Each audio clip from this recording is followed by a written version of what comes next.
When did you start looking into some of these conspiracy theories? When did you start questioning some of these world events?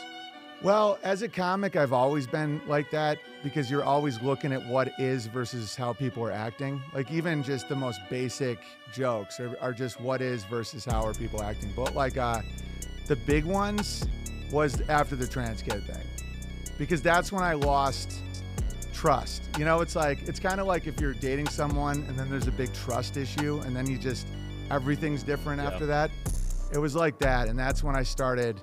And I used to have a physics podcast at Caltech, and I was all about, the science and all that. And then, Wow, that's a big change up. yeah, no, I love actual science. I love the scientific method. I love physics, but once I started seeing what's capable and like what social engineering is and all that, that's when I started questioning. Yeah.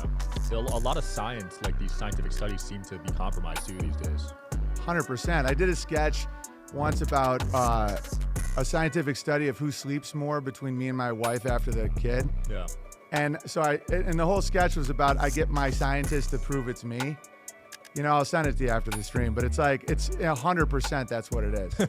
I mean, you look at who's funding it, right? Dude, imagine if I just gave you like $1 million and I'm like, own a company that makes the thing I'm telling you to study. Right. It's usually not super direct because that's just like criminal fraud, but it's almost like the grants at university.